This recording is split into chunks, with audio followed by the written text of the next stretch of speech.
તો નમસ્કાર દર્શક મિત્રો, સ્વાગત છે તમારું અમારી આ યુટ્યુબ ચેનલમાં। તો મિત્રો, ઇસરો દ્વારા છે સ્પેડેક્સ મિશન છે તાજેતરમાં જ છે લોન્ચ કરવામાં આવ્યું હતું। તો આ મિશન છે તેમણે સફળતાપૂર્વક પાર પાડ્યું હતું। તો આને રિલેટેડ અગત્યના ક્વેશ્ચન છે તમને આગામી પરીક્ષાઓમાં જોવા મળવાના છે। તો આ વિડીયોમાં આપણે છે આ સ્પેડેક્સ મિશન વિશે જે સંપૂર્ણ માહિતી જોવાના છે। શું આ મિશન છે અને છે શેના માટે આ મિશન કરવામાં આવ્યું છે અને તેના MCQ પ્રશ્ન આપણે જોવાના છીએ। તો વિડીયોમાં બન્યા રહેજો અને વિડીયો જો તમને પસંદ આવે તો વિડીયોને લાઇક કરજો અને વિડીયોને તમારા મિત્રો સાથે અવશ્ય શેર કરજો। તો ચાલો આપણે વિડીયોની શરૂઆત કરીએ।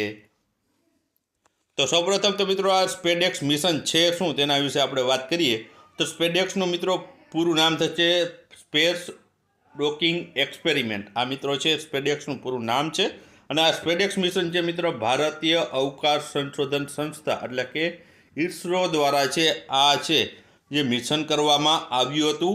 આ મિશન મિત્રો શા માટે કરવામાં આવ્યું હતું તો આ મિશન માટે છે સ્પેસ ડોકિંગ ટેકનોલોજીને માટે આત્મનિર્ભર બનાવવા માટે, એટલે કે આપણો દેશ છે જે સ્પેસ ડોકિંગ માટે છે આત્મનિર્ભર બને તે માટે છે આ મિશન કરવામાં આવ્યું હતું।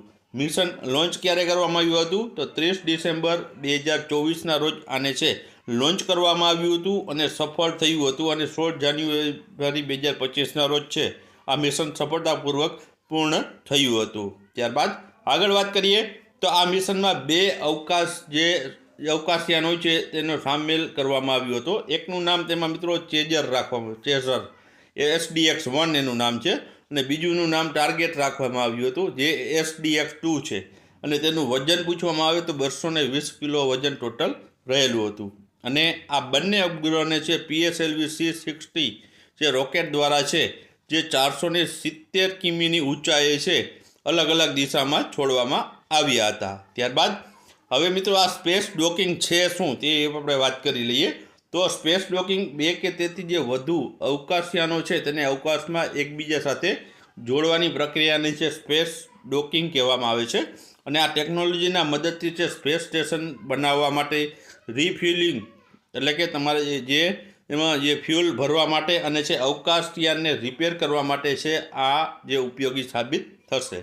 આ સ્પેડેક્સ મિશનમાં ઇસરો દ્વારા ઉપયોગમાં લેવાતી જે ડોકિંગ ટેકનોલોજી છે તે સંપૂર્ણપણે સ્વદેશી એટલે કે આ ભારતની ખુદની બનાવેલી છે અને ઇસરો દ્વારા છે આ વિકસિત સ્પેસ ડોકિંગ મિશન માટે છે ઉપયોગમાં લેવાતી જે આ ટેકનોલોજીને છે ઇન્ડિયન ડોકિંગ સિસ્ટમ નામ આપવામાં આવ્યું છે।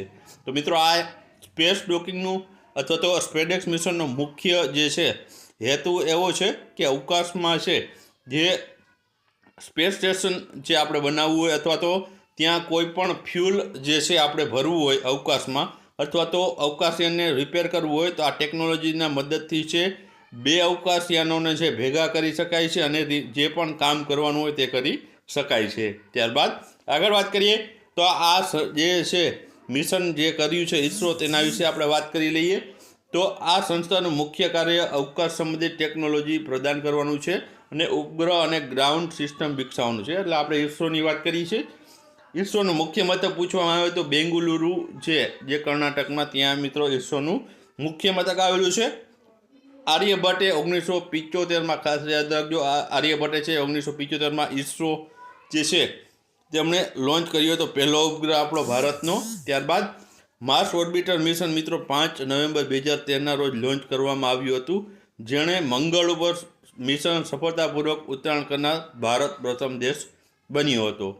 ત્યારબાદ 15 ફેબ્રુઆરી 2017ના રોજ ઇસરોએ છે PSLV-C37 દ્વારા છે 104 જેટલા ઉપગ્રહ લોન્ચ કરીને વિશ્વ રેકોર્ડ બનાવ્યો હતો। આ ખાસ યાદ રાખજો કે 15 ફેબ્રુઆરીના રોજ છે ઇસરો દ્વારા જે PSLV-C37 જે રોકેટની મદદથી 104 જેટલા ઉપગ્રહ છે જે લોન્ચ કરીને જે છે વિશ્વ રેકોર્ડ બનાવ્યો હતો। હવે મિત્રો આપણે MCQ વિશે પછી વાત કરીશું, પહેલાં આપણે અવકાશ સંશોધન સંસ્થા વિશે બીજી માહિતી જોઈ લઈએ।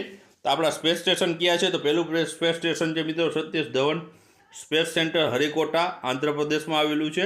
બીજું સ્પેસ સ્ટેશન પૂછવામાં આવે તો કુલશેખરાપટ્ટિનમ તમિલનાડુ પાસે થુથુકુડીમાં આવેલું છે અને આનું મિત્રો ઇસરોનું સૂત્ર છે માનવ જાતની સેવામાં અવકાશી તકનિક તેનું મિત્રો મુખ્ય સૂત્ર રહેલું છે। પ્રથમ અધ્યક્ષ પૂછવામાં આવે તો વિક્રમ અંબાલાલ સારાભાઈ મિત્રો છે તે ઇસરોના પ્રથમ અધ્યક્ષ બન્યા હતા.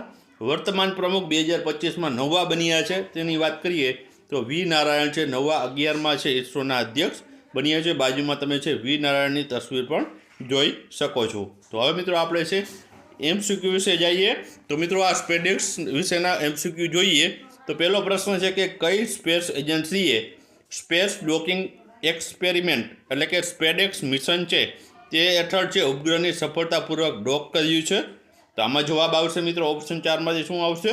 તો જવાબ આવશે આપણી સી, ઇસરોએ છે તે આ સ્પેસ ડોકિંગ એક્સપેરિમેન્ટ મિશન એટલે કે સ્પેડેક્સ મિશનને સફળતાપૂર્વક છે પૂર્ણ કર્યું છે.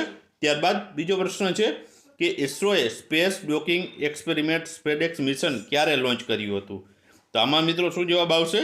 તો આમાં જવાબ આવશે ઓપ્શન સી છે 30 ડિસેમ્બર 2024ના રોજ છે તેમણે છે આ મિશન લોન્ચ કર્યું હતું. ત્યારબાદ આગળનો પ્રશ્ન છે ઇસરોએ છે કયા રોકેટની મદદથી સ્પેસ ડોકિંગ એક્સપેરિમેન્ટ એટલે કે સ્પેડેક્સ મિશન છે લોન્ચ કર્યું હતું? તો મિત્રો કેવું હતું? તો આમાં જવાબ શું આવશે? તો મિત્રો આમાં જવાબ આવશે ઓપ્શન બી, PSLV C-16 છે જે રોકેટ દ્વારા છે આ જે છે સ્પેડેક્સ મિશન છે તે લોન્ચ કરવામાં આવ્યું હતું. ત્યારબાદ આગળનો પ્રશ્ન જોઈએ તો સ્પેસ ડોકિંગ એક્સપેરિમેન્ટ એટલે કે સ્પેડેક્સ મિશન હેઠળ સફળતાપૂર્વક સ્પેસ ડોકિંગ કરવા માટે ભારત વિશ્વનો કયા નંબરનો દેશ બન્યો છે?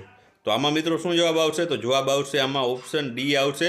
ભારત છે આમાં 4થા નંબરનો દેશ બન્યો છે કે જેમણે છે સફળતાપૂર્વક છે તે આ સ્પેસ ડોકિંગ કર્યું હોય. ત્યારબાદ આગળનો પ્રશ્ન આપણે જોઈએ તો ઇસરોએ છે કેટલા ઉપગ્રહ સાથે સ્પેસ ડોકિંગ એક્સપેરિમેન્ટ એટલે કે સ્પેડેક્સ મિશન છે તે લોન્ચ કર્યું હતું? તો આમાં મિત્રો શું જવાબ આવશે? તો આમાં જવાબ આવશે ઓપ્શન સી આવશે. બે ઉપગ્રહો છે અલગ અલગ દિશામાં છોડીને છે આ સ્પેસ ડોકિંગ એક્સપેરિમેન્ટ છે જે સ્પેડેક્સ તે ઇસરો દ્વારા કરવામાં આવ્યું હતું. ત્યારબાદ આગળનો પ્રશ્ન જોઈએ તો અવકાશમાં ડોકિંગ કરનાર વિશ્વનો પ્રથમ દેશ કયો હતો? તો આમાં ઓપ્શનમાંથી મિત્રો જવાબ શું આવશે? તો આમાં જવાબ આવશે ઓપ્શન બી જવાબ આવશે. અમેરિકા દેશ છે તે પ્રથમ દેશ હતો કે જેણે છે અવકાશમાં આ ડોકિંગ કર્યું હતું.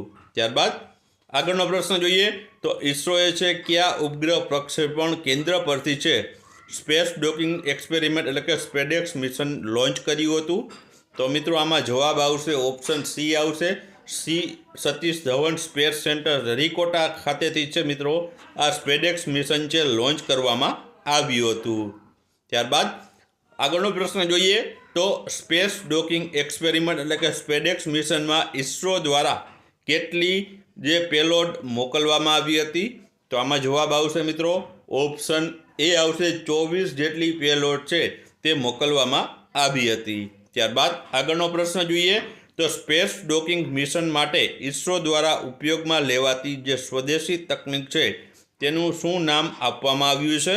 તો આમાં જવાબ આવશે મિત્રો ઓપ્શન એ આવશે. ભારતીય ડોકિંગ સિસ્ટમ છે તે આ સ્પેડેક્સ મિશનમાં જે ડોકિંગ જે છે તે તકનીક આવી છે તેનું નામ છે ભારતીય ડોકિંગ સિસ્ટમ રાખવામાં આવ્યું છે.